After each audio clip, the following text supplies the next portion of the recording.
So what is it about Stakeland that made you go, I must be in this film?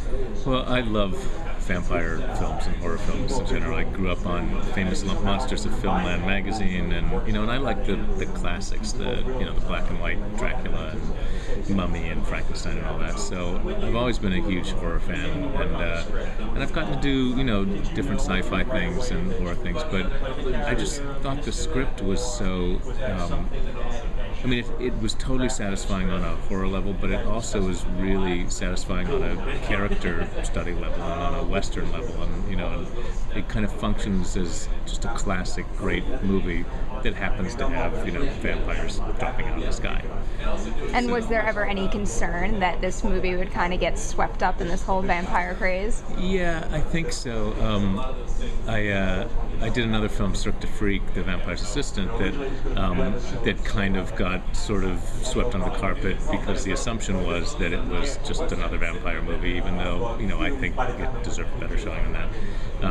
So yeah, there was a fear about that, and it seems like so far people have recognized that it really stands out from the crowd of vampire movies, and it kind of harkens back to a more traditional vampire story. It's not, the vampires aren't pretty, and they don't have cute British accents, and they don't teenage sparkle. Girlfriends. Yeah, they don't sparkle, exactly. They're gruesome, and it's a story about this relationship between Mr. and Boy that is against the backdrop of this world gone wrong, but that's kind of the heart of the film. So how did this casting process go for you? Did someone send you the script and you just went in? Yeah. No auditions necessary? No, I did audition. I did read for them, and I guess Jim, the director, said that he and Nick had kind of imagined a much more kind of flamboyant, dramatic kind of interpretation, and I came in just doing a much sort of more low-key, sinister kind of thing that wasn't what they had imagined, but turned out to be, something that they liked. So it's funny. It makes me think back to your character in Cirque du Freak, which sounds like it might have been what they were going for with this. Well, yeah, actually, because that definitely was, big scale, kind of flamboyant and really fat. Luckily, they weren't looking for fat this time around. So, how was it when you first got on set too? Because you're in the middle of nowhere here. So was that disconcerting at all? It was a little creepy. I mean, my sister lives in Bethlehem, Pennsylvania, so I kind of know eastern Pennsylvania a little bit, but this was like southeastern Pennsylvania, and I gotta say, it was kind of a scary sort of area. There was one place that I think some of the cast were put up in that they were so freaked out they ended up asking to be moved. It was like a bed and breakfast thing that just was like they were there by themselves. They were totally freaked out. I was with a lot of the crew in just this literal roadside motel and I didn't have a car or anything because the whole thing was super low budget. So I had to walk like a mile down the side of this freeway to get a sandwich, and in a place that was playing like the Praise the Lord Club and really serious like evangelical stuff on the TV while I'm eating my meatball hero. So I kind of thought, actually, if I hadn't done any character preparation, it's all being right here for me. So, was that awkward at all, going from like the Brotherhood to your sandwich shop? What was awkward was that I had that tattoo on the back of my head the whole time, and I wasn't sure whether that was going to make things easier for me or whether it was going to make them think I was, part of the gang already. So you never wanted to go hang out in Nick's tent? I hear he opted to camp out most of the time. No, I wanted to bathe, so I chose the Motel 6. I think I might have chosen the same thing. I think you'd be right.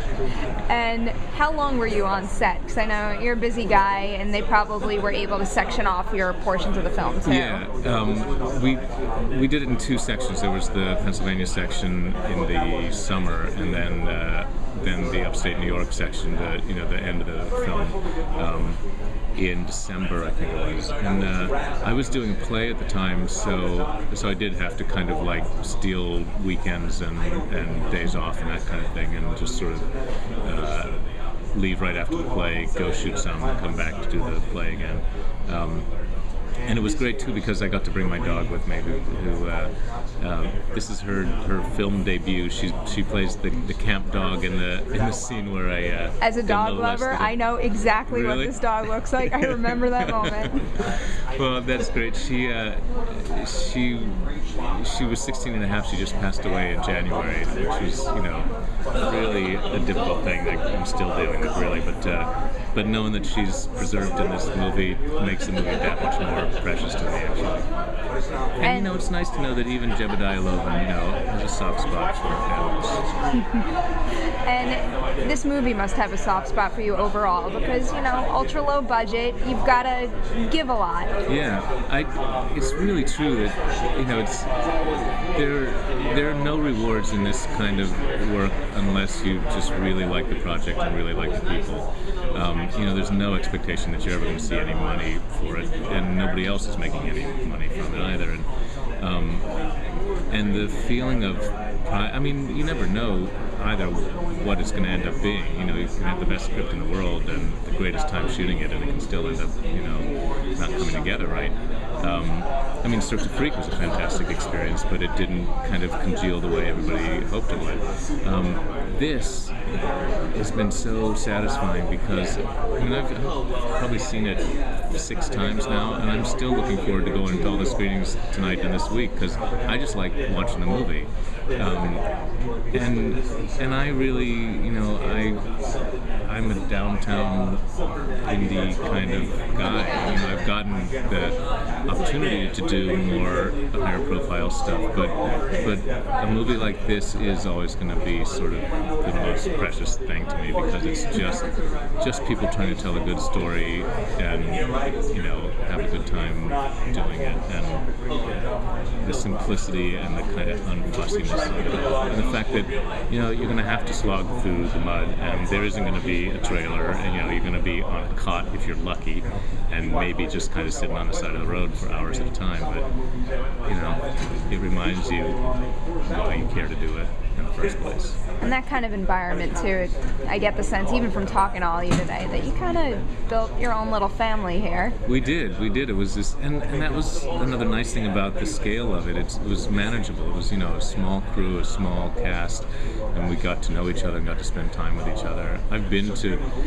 to press things like this where you're seeing people that you never saw the whole time you were on the movie because you weren't in the same scene, so you were never around each other. And I know everybody in the movie, and we're like this little band that kind of gets together every so often and like watches the movie that we made. It's kind of great. Well, speaking of growing close, is it tough to play the bad guy, to switch gears? Were you friendly with them on set even?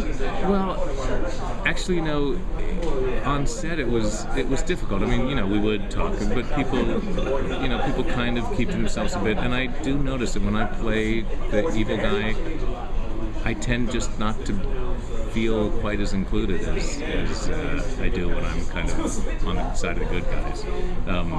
I don't insist that people don't look at me or talk to me or anything like that. But I do feel kind of isolated and apart a bit, and it does help, especially when you're doing the scenes. But it's also I'm not so method that I have to actually kick Nick every time I see him. I might just want to kick Nick every time I see him, but that's just because I know him. Well, I guess that does help with the role then. But speaking of those parts of the movie, it's pretty uncomfortable stuff, and you find yourself in some pretty uncomfortable situations. So was there anything that was particularly difficult for you to shoot? It was really tough for me to grope Kelly McGillis, and in the end she had to say, "Oh, for God's sake, just grab my tit." Like, all right, I'm not gonna object.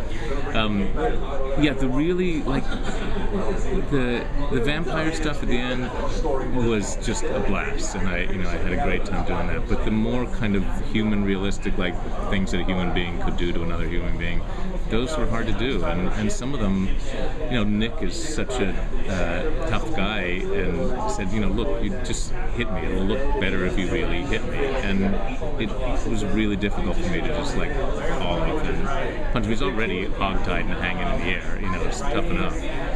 But that stuff and the stuff with Connor and the stuff with Kelly just being so, really evil is not pleasant and leaves you kind of feeling like you want to take a shower afterwards or something. Speaking of that, you take quite a lot of attention away from those vampires. I mean, ultimately, they're not the bad guys. It's really you. Yeah, and I think that's kind of a cool thing about the movie too, is that you have those creatures who are clearly the evil things, but in the real world, the real evil resides in intolerant people like Jebediah Logan, and those kinds of guys are around, and we see them on the news, and we see them out in the world, and I think that's another thing that makes this movie unique in the vampire genre, because it actually has something to say about our world.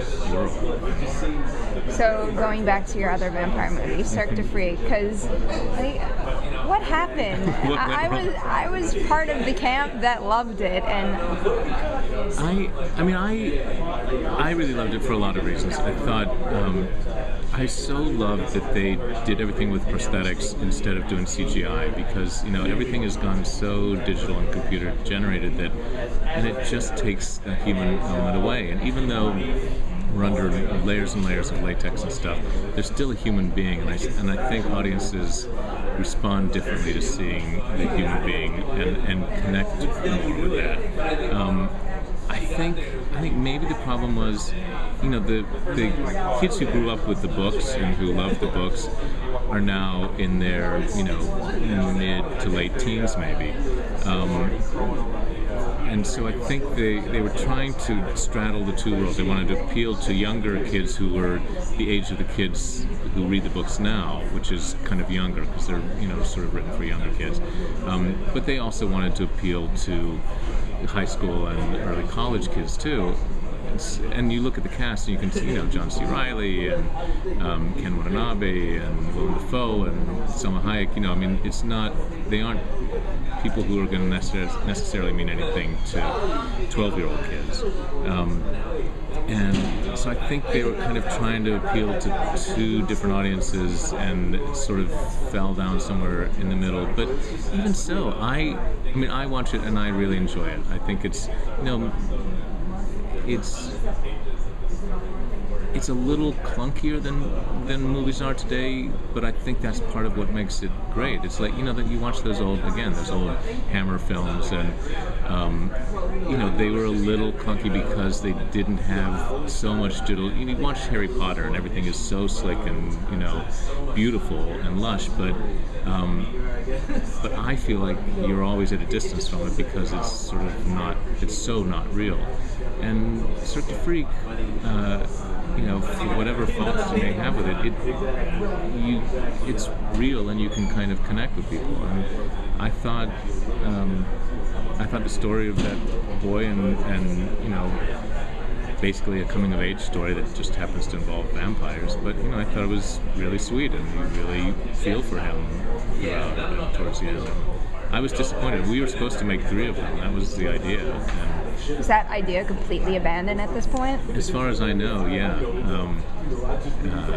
The plan was to do sort of like 4 books per movie, and I was especially disappointed because Mr. Tiny gets to do more and more as time goes on. Oh, yes. So I don't know. Maybe somebody's out another there planning studio. Another studio. Go for it. Yeah, I think it also was just sort of bad timing when it came out. I guess the economy was sort of having a slide, and Paranormal Activity, I think, came out that same weekend. October of 2009, I think? Yeah, it was Halloween. Who knows? It's all a mystery to me how anything gets made or seen. But it is a real shame because I think there was a lot there that was great, and that people, if they had the chance to see it, I have people all the time tell me they ran across it on HBO or something now, and say, I loved it. I thought it was a great movie. It's like, well, if you bought a ticket back at the time, it might still be around. Yeah. So what do you have coming up next? Working on anything? Well, I'm doing Fringe. I have a recurring part on Fringe as the Observer, and we just wrapped the season, the third season, and we just got picked up for fourth season, so I'll be doing some more of those. JJ and Jeff Pinkner and that camp are very tight-lipped about anything, so I know I'll be around, but I have no idea what I'll be doing or what universe will be in or anything else. But in your contract, do they say, like, we need you for X amount of episodes or days or anything? No, I don't even have a contract. It's just, they call when they come up to an episode where they want to have the Observer, they call, and it's nice because it means I can do other work in the meantime, but scheduling gets to be a real nightmare sometimes because, again, I'll be in the middle of a play or another movie or something, and it was one thing when we were doing it in New York. Now it shoots in Vancouver, and so I have a lot of air miles. It's really good. No time to use them, but I have a lot. Hope you're flying nice airlines. I am. They're very good to me now. So do you have a movie that you'd like to squeeze in between those episodes? I'd love to squeeze a movie, and I don't have any right now, but it's just kind of like that, going around seeing what's out there, and hopefully maybe Stakeland coming out now will open some more doors, and I'll be able to beat up some more nuns. Maybe I'll actually play a nice, like father, a nice guy.